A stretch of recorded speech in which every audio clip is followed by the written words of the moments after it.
Assalamualaikum warahmatullahi wabarakatuh.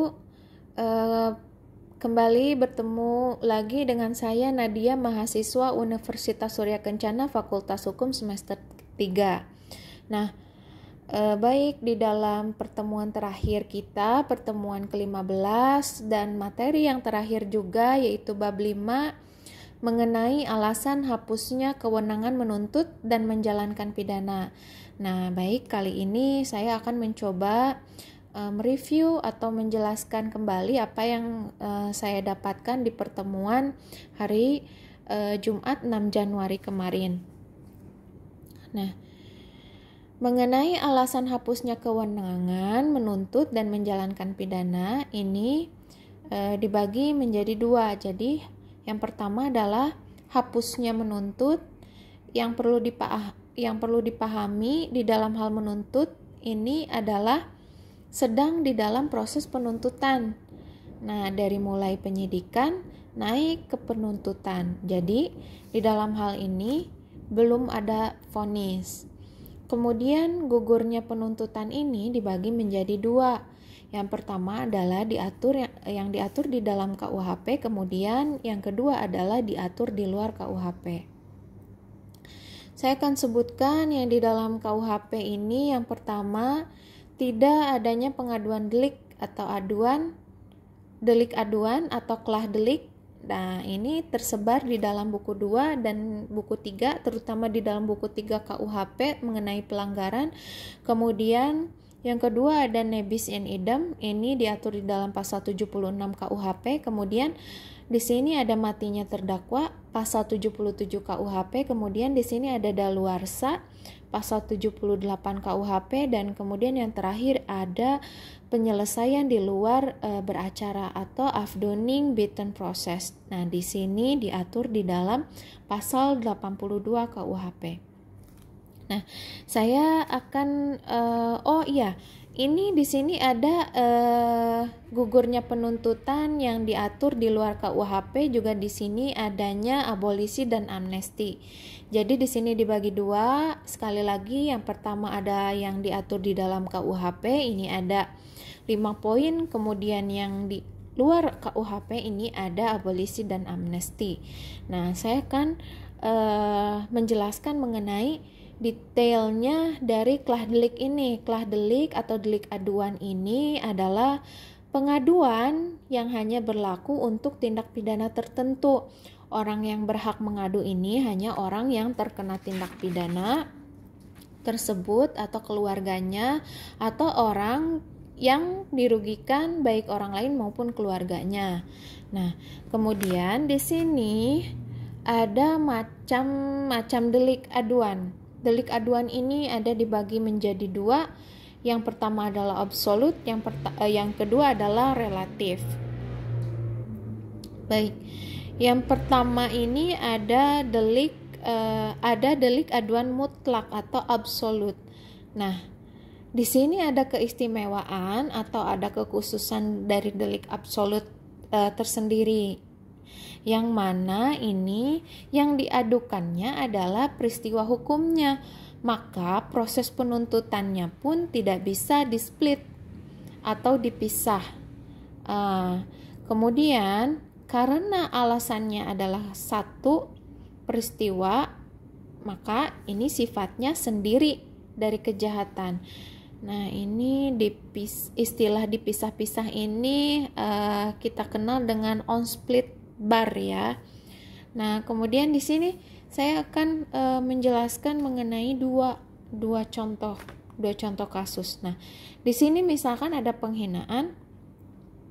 Penghinaan ini kalau tidak diadukan, maka hapuslah penuntutannya karena merupakan hak prerogatif dari orang yang dihina tersebut. Jadi di sini terserah orang yang mau mengadukan, boleh silahkan, tidak pun maka tidak menjadi masalah.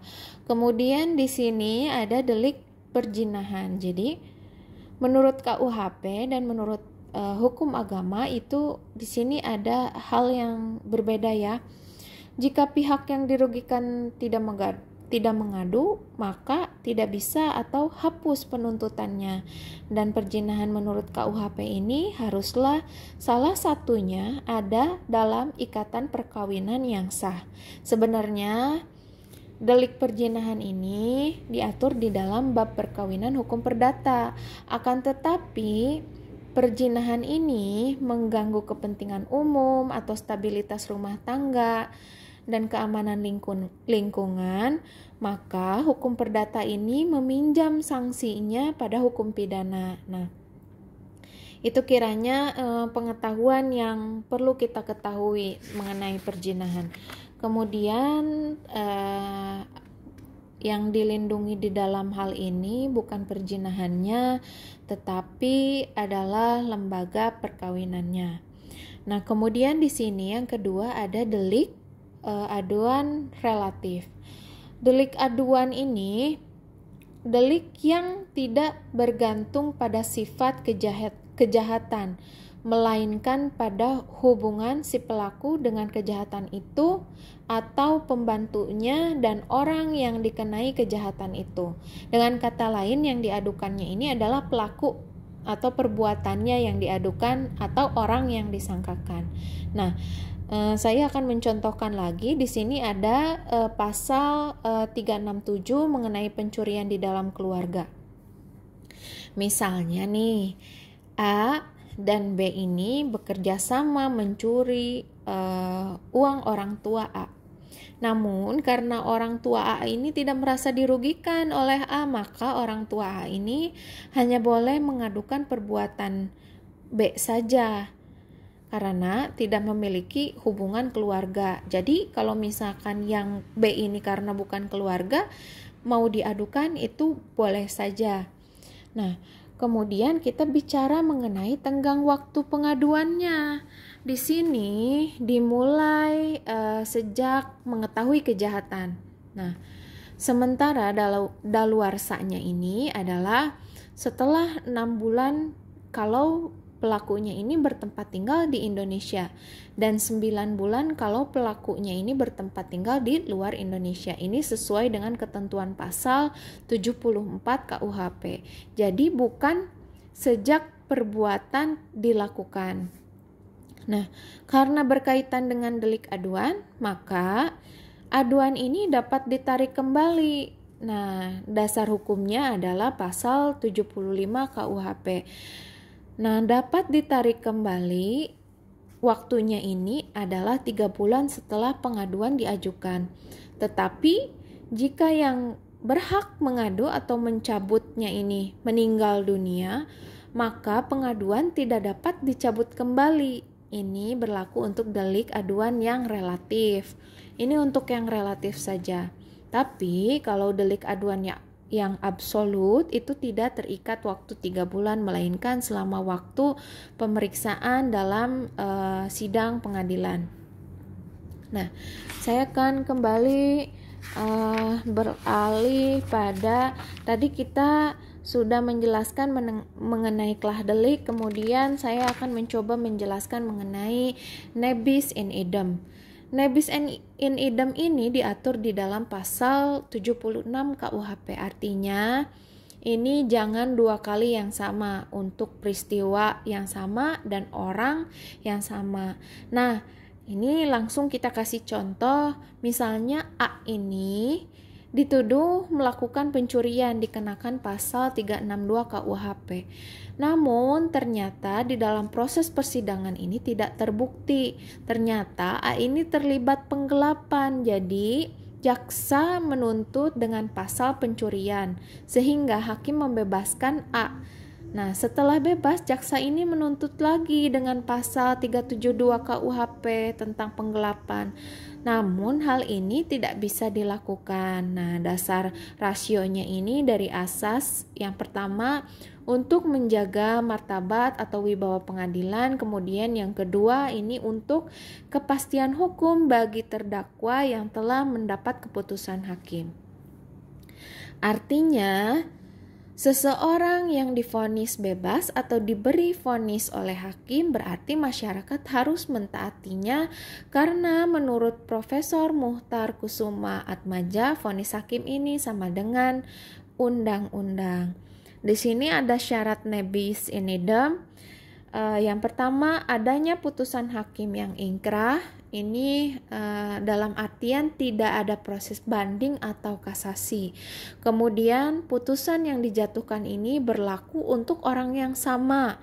Yang ketiga adalah perbuatan yang dituntut kedua kali ini adalah sama dengan yang pernah diputus.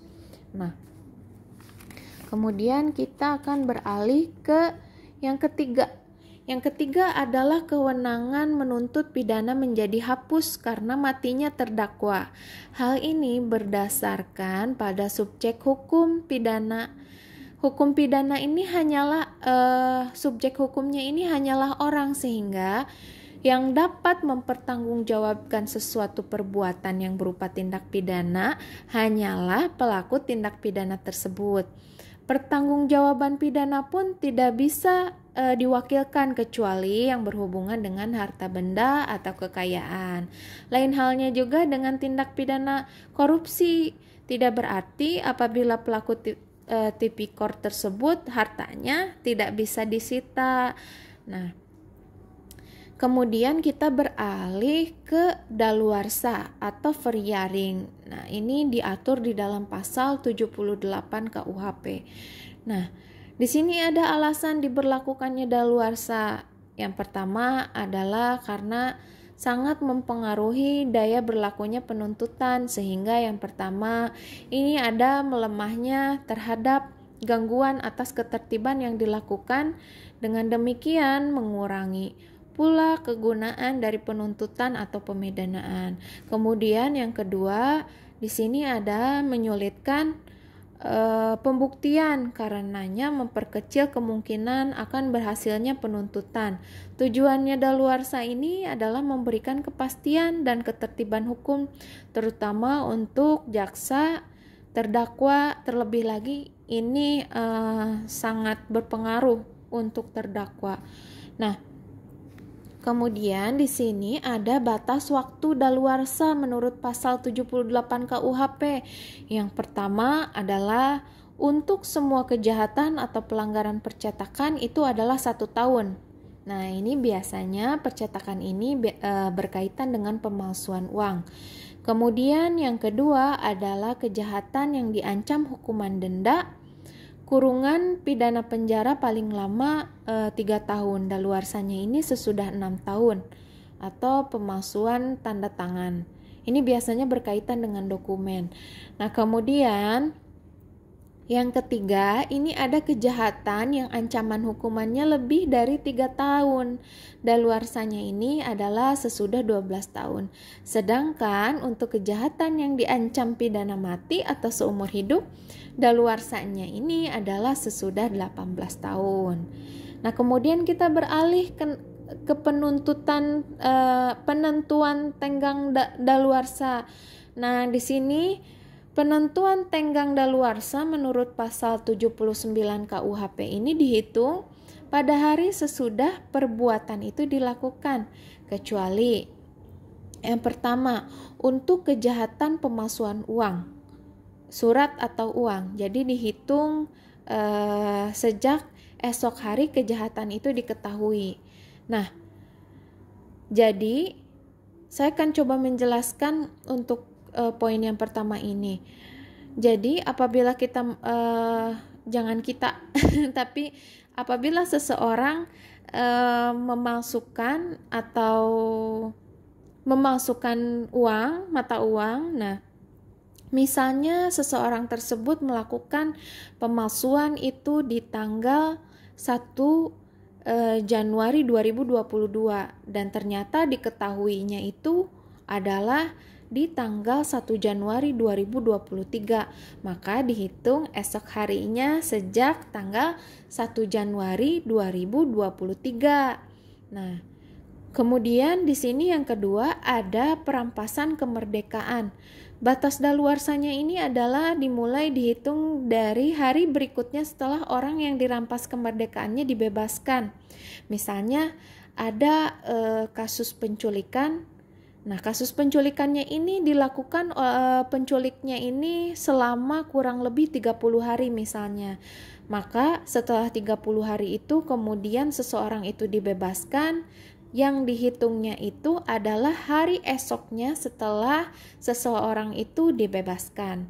Kemudian di sini ada yang ketiga adalah pelanggaran terhadap pencatatan sipil dihitung sejak saat daftar pernyataan dilakukan. Contohnya ini berkaitan dengan perkawinan atau buku nikah, ada akta kelahiran, ada juga surat kematian. Nah, kemudian di sini ada yang dinamakan penangguhan dan penghentian daluarsa, dan dasar hukumnya ada di dalam pasal 81 KUHP. Ini mengenai penangguhan daluarsa atau schorsing van de verjaring. Apabila penundaan dicabut, maka tenggang waktu berjalan lagi. Contoh yang sering kita ketahui, ini ada pelaku tindak pidana korupsi atau pelaku tipikor ini sakit, yaitu penahanannya ditangguhkan. Jadi selama sakit itu masa daluarsanya tidak dihitung. Nah, kemudian penghentian daluarsa ini ada stuting van de verjaring, ini dibatalkannya tenggang waktu daluarsa yang telah berjalan. Nah, setelah penghentiannya maka dimulailah tenggang waktu daluarsa yang baru. Nah, kemudian penangguhan dan penghentian daluarsa ini dibagi menjadi dua. Yang pertama adalah question prejudicial au judgment.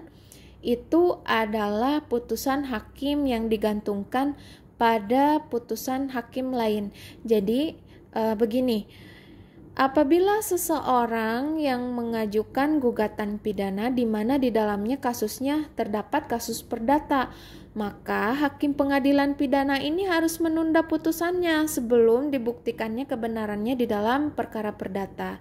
Nah, misalnya ini ada kasus penggelapan tanah. Ini ada di dalam pasal 385 KUHP. Kemudian di sini yang kedua adalah question prejudicial action atau putusan hakim yang digantungkan pada tindakan atau action. Misalnya dalam kasus perzinahan tadi, dalam pasal 284 KUHP, dalam kasus ini pengaduannya menjadi syarat mutlak. Jadi di dalam penuntutan ini tindak pidana perzinahan dituntut bergantung pada adanya pengaduan. Nah, kita beralih kepada penyelesaian di luar beracara atau afduning bitten process atau AFCOF atau disebutnya dengan tebusan. Nah, dari sinilah dasar dijadikannya restorasi justice. Nah, hal ini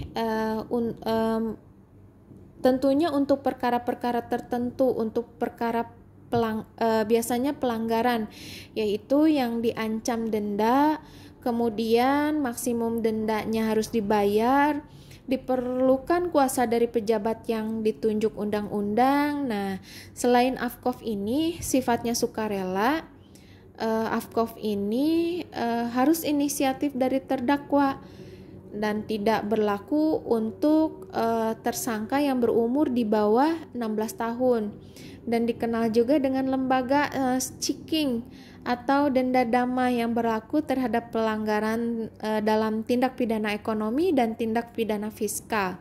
Asasnya ini adalah opportunity. Ini sama dengan demi kepentingan umum atau saya mengenalnya dengan asas oportunitas ya. Nah, saya akan coba menjelaskan mengenai detailnya yang diatur di dalam di luar KUHP. Di sini ada yang dinamakan dengan abolisi dan amnesti. Abolisi ini sama dengan meniadakan wewenang dari jaksa untuk menuntut hukuman. Jadi ini hanya gugurnya menuntut.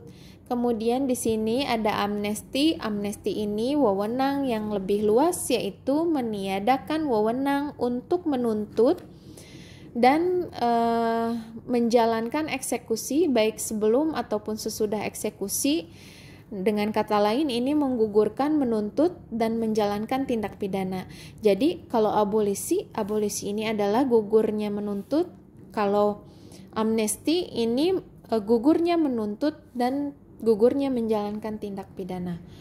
Nah, abolisi dan amnesti ini biasanya berkaitan dengan kasus yang berbau politik atau kasus tindak pidana khusus. Nah, dasar hukumnya ini berada di dalam UUD 45 dan ini merupakan hak prerogatif dari presiden yang berhak memberikan abolisi, amnesti, grasi, rehabilitasi karena presiden ini sebagai kepala negara. Kemudian saya akan beralih kepada grasi. Nah, grasi ini adalah menghapuskan hukuman yang telah dijatuhkan oleh hakim, baik untuk sebagian atau seluruhnya, atau merubah hukuman yang berlainan sifatnya. Kemudian yang menarik, grasi ini berasal dari bahasa Latin, yaitu gracia, artinya hadiah atau pengampunan. Nah, ternyata grasi ini ada batas daluarsanya. Yang pertama, ini ada 2 tahun mengenai semua tindak pidana pelanggaran. Kemudian 5 tahun mengenai kejahatan yang dilakukan percetakan. Kemudian ditambah 1/3 dari lamanya tenggang waktu daluarsa bagi kejahatan-kejahatan lain. Nah, ini berlaku untuk kejahatan-kejahatan lain. Kemudian tindak pidana mati ini tidak ada daluarsa. Nah, ada akibat hukumnya ternyata dari grasi ini. Nah, grasi ini sama dengan kesalahan yang melekat. Nah, yang pertama ini ada presiden ini menolak permohonan grasi, berarti terhukum harus menjalankan hukuman seluruhnya. Kemudian presiden mengabulkan permohonan grasi, berarti hukuman tidak harus menjalankan hukuman seluruhnya. Kemudian presiden mengadakan perubahan hukuman atau komutasi, berarti mengadakan perubahan masa hukuman. Misalnya, dari hukuman mati berubah menjadi hukuman seumur hidup. Kemudian hukuman penjara berubah menjadi kurungan. Nah, kemudian poin yang terakhir ini ada mengurangi hukuman. Artinya hukuman yang dijatuhi oleh hakim dikurangi sehingga menjadi lebih ringan. Saya akan beralih pada macam-macam grasi. Yang pertama, ini ada grasi duduk. Grasi duduk ini adalah seseorang yang mengajukan permohonan grasi berada di luar penjara atau tidak melaksanakan hukuman. Kemudian di sini ada grasi jalan. Seseorang yang mengajukan grasi sambil tetap menjalankan hukuman di penjara atau menjalani pidana atau di dalam lapas atau di dalam rutan. Kemudian di sini ada grasi jabatan atau permohonan grasi yang diajukan oleh pejabat yang berwenang. Bentuknya biasanya berupa remisi, diajukannya oleh Kalapas, Kepala Lapas, atau hakim. Waktunya boleh pada saat ulang tahun negara atau hari besar keagamaan atau merubah pengumuman karena hakim ini salah menerapkan aturan misalnya. Kemudian diajukanlah kepada Kemenkumham. Kemudian dari Kemenkumham ini diajukan lagi kepada presiden. Jadi ini sifatnya berupa hadiah. Dan ini grasi ini diatur di dalam Undang-Undang Republik Indonesia Nomor 5 Tahun 2010 tentang perubahan atas Undang-Undang Nomor 22 Tahun 2002 tentang grasi. Baik, itu kiranya yang dapat saya sampaikan. Terima kasih banyak atas perhatiannya. Mohon maaf apabila ada salah pengucapan, salah membaca, salah menulis. Mohon maaf. Dan wassalamualaikum warahmatullahi wabarakatuh.